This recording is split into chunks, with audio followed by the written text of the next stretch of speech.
Olá a todos, este é o canal de vídeo do Instituto Newton Sebraga, novamente voltando com assuntos de interesse geral de tecnologia, principalmente daqueles que são relacionados com a eletrônica.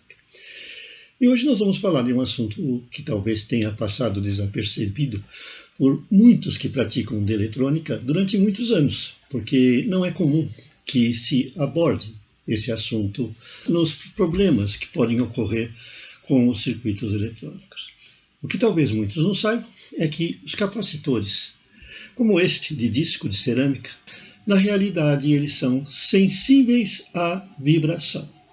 O que ocorre é que esses capacitores eles são feitos com cerâmica, um pedaço sólido desse material que não é flexível, e que esse material apresenta propriedades piezoelétricas, que a gente bem conhece porque utiliza isso em outras aplicações.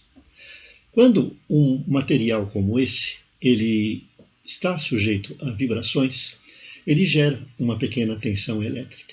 Então, um capacitor cerâmico ele funciona ao mesmo tempo como um transdutor e um sensor. Pode ocorrer, então, duas situações interessantes. Se você aplica um sinal alternado num capacitor desse tipo, e o capacitor é de grande valor, ele vibra. Muita gente já tem comentado, poxa, quando o meu amplificador de áudio funciona, eu vejo que alguns capacitores vibram. Eu pensei que fosse inicialmente isso consequência da placa ou de algum outro componente associado, como por exemplo a própria válvula. Mas depois eu constatei que é o próprio capacitor que vibra. E realmente isso acontece.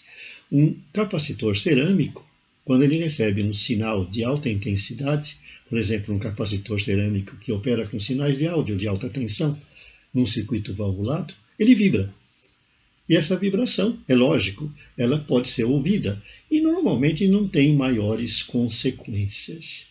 Mas pode ocorrer o contrário, que se você tem vários capacitores num circuito, e esse circuito tem que funcionar num aparelho que está sujeito a vibrações, por exemplo, uma aplicação automotiva, a vibração do aparelho pode se transmitir ao circuito através dos capacitores, porque eles funcionam como sensores.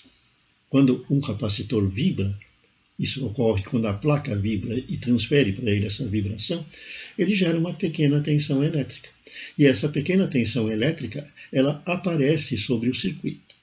Em aplicações normais, normalmente ela é pequena demais para ter um efeito problemático sobre o circuito, causar uma alteração. Mas existem casos em que isso pode ocorrer. Assim, se você está projetando um equipamento que usa capacitores cerâmicos e ele está sujeito a vibrações, ao comprar os capacitores cerâmicos, procure verificar as especificações do fabricante quanto à vibração, porque isso faz parte do datasheet, principalmente nos casos mais críticos. E é óbvio que, dependendo da aplicação, você pode ter que optar por outros tipos de capacitores na mesma função. No nosso site você vai até encontrar um projeto muito interessante de um detetor de batidas em que você prende, por exemplo, um capacitor cerâmico no vidro da sua casa. Se alguém tentar quebrar o vidro ou bater no vidro, o capacitor gera um sinal e o circuito dispara. É um circuito muito interessante em que o sensor é um capacitor. Muito cuidado, então, com os capacitores e as vibrações.